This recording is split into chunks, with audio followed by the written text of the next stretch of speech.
అమరన్ గారి నాయకత్వం, చంద్రబాబు గారి నాయకత్వం. ఏమప్పుడు పర్వాలేదా కింద కింద ఏమా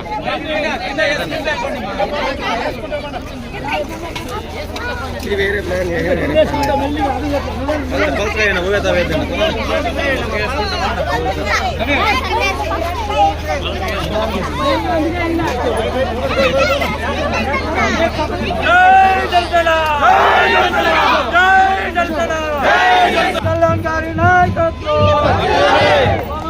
గారి నాయకత్వం. జై జనసేన.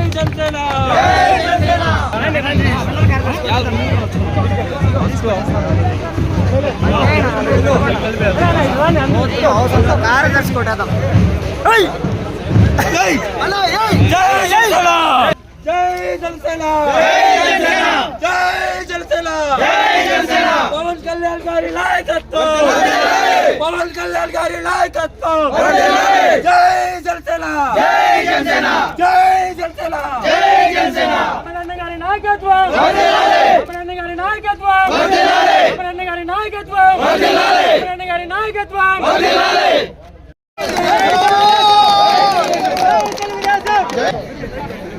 జై జనసేన, జై జనసేన, జై జనసేన, జై జనసేన, జై జనసేన, జై జనసేన, జై జనసేన, జై జనసేన, జై జనసేన,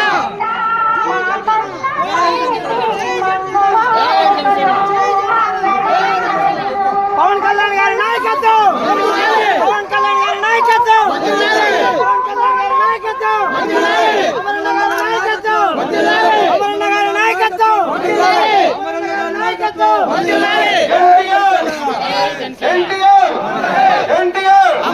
చంద్రబాబు గారి నాయకత్వం, చంద్రబాబు గారి నాయకత్వం, పవన్ కళ్యాణ్ గారి నాయకత్వం, పవన్ కళ్యాణ్ గారి నాయకత్వం, అమరన్న గారి నాయకత్వం, అమరన్న గారి నాయకత్వం. జై తెలుగుదేశం, జై తెలుగుదేశం, జై తెలుగుదేశం, జై తెలుగుదేశం, జై జనసేన, జై జనసేన, జై జనసేన, జై జనసేన. ఈనాటి ఎప్పుడూ లేని విధంగా అటు తెలుగుదేశం పార్టీ, జనసేన నాయకులు, ముఖ్యంగా జనసేన యువత బ్రహ్మాండంగా కూడా ఈరోజు ఈ స్వాగతం ఏర్పాటు చేసినటువంటి ప్రతి ఒక్కరికి కూడా మనస్ఫూర్తిగా నా కృతజ్ఞతలు తెలియజేసుకుంటున్నా.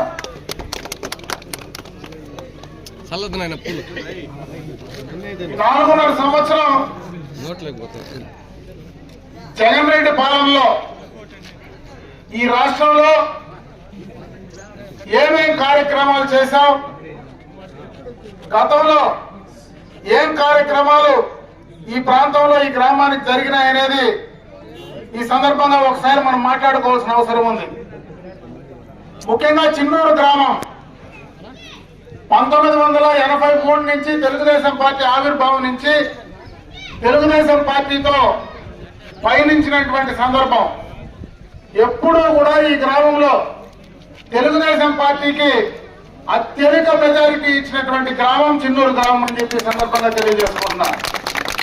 గ్రామంలో జన సైనికులు, ముఖ్యంగా యువకులు, భవిష్యత్ నాయకులు వారందరూ కూడా ఈరోజు కలిసి వచ్చి అటు తెలుగుదేశం పార్టీ, జనసేన కలిసి కట్టుగా మనం ఈ గ్రామంలో మరి 1983లో ఆనాడు ఏ రకంగా తెలుగుదేశం పార్టీకి మనం గెలిపించామో అంతకు రెట్టింపు ఉత్సాహంతో కూడా ఈ రోజు గెలిపిస్తారనేటువంటి నమ్మకం ఖచ్చితంగా కూడా ఉందని చెప్పి సందర్భంగా తెలియజేసుకుంటున్నా. ఈ ప్రభుత్వం వచ్చిన తర్వాత ముఖ్యంగా యువతకు అన్ని రకాలుగా కూడా నష్టాలు జరుగుతూ ఉన్నాయి. జగన్మోహన్ రెడ్డి గారు ఎన్నికలకు ముందు ప్రతి సంవత్సరం జాబ్ క్యాలెండర్ రిలీజ్ చేస్తారన్నారు. ఈ రోజు దాకా జాబ్ క్యాలెండర్ ఊసే లేదు. ఈ రోజు రాష్ట్రానికి గత ప్రభుత్వంలో ఎన్నో పెట్టుబడులు తీసుకురావడం, చంద్రబాబు నాయుడు గారు ఈ రాష్ట్రానికి ఒక బ్రాండ్ అంబాసిడర్ గా ప్రపంచమంతా తిరిగి పెట్టుబడులు తీసుకొచ్చినటువంటి సందర్భాన్ని ఒకసారి గుర్తు చేస్తా ఉన్నా. రాష్ట్ర విభజన అయిన తర్వాత మరి ఎప్పుడూ ఈ రాష్ట్రం అభివృద్ధి పదవులకు తీసుకెళ్లాలని అటు మనకు అమరావతిని రాజధానిగా చేసుకుని అక్కడ పెట్టుబడులు తీసుకొచ్చే దాంట్లో కానీ రాయలసీమను ఒక ఆటోమొబైల్ హబ్ గా చేయాలని ఆనాడు కియా తీసుకురావడంలో కానీ ఈ చిత్తూరు జిల్లాలో ఎలక్ట్రానిక్ మ్యానుఫ్యాక్చరింగ్ క్లస్టర్ తీసుకురావడంలో కానీ రిలయన్స్ ఇండస్ట్రీస్ కానీ అటు మనకున్నటువంటి అన్ని రకాలుగా కూడా ఏదైతే ఇండస్ట్రియల్ కారిడార్స్ అన్ని కూడా తీసుకొచ్చే ప్రయత్నం గతంలో చేశాం. ఆ రోజు ఈ రాష్ట్రం పైన చంద్రబాబు నాయుడు గారి పైన ఒక నమ్మకం ఉండేది. ఈ రోజు ఈ 4.5 సంవత్సరాల్లో ప్రపంచంలో ఉండే పెట్టుబడిదారులందరికీ కూడా ఈ ప్రభుత్వం పైన నమ్మకం పోయేటువంటి పరిస్థితికి ఈ జగన్ రెడ్డి తీసుకురావడం జరిగింది. ముఖ్యంగా ఈ జిల్లాలో అతి పెద్ద రాష్ట్రంలో ట్యాక్స్ పేయర్ గా ఉండేటువంటి అమర్ రాజా ఇండస్ట్రీస్ ను కూడా 9,000 కోట్ల రూపాయలు పెట్టుబడి పెట్టేటువంటి అమర్ రాజా ఇండస్ట్రీస్ ను తెలంగాణకు కూడా తరిమి ఈ జిల్లా యువతకు కూడా ఉపాధి అవకాశాలు లేకుండా చేసినటువంటి సందర్భాన్ని ఒకసారి గుర్తు చేస్తా ఉన్నా. నేను ఒకటే ముఖ్యంగా యువకులకు తెలియజేసుకోదలుచుకున్నా.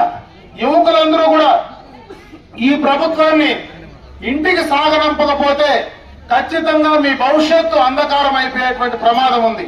ఈ రాష్ట్రం పూర్తిగా కూడా అంధకారంలోకి నెట్టేటువంటి పరిస్థితి రోజువారీ జగన్ రెడ్డి ఒకే కార్యక్రమం.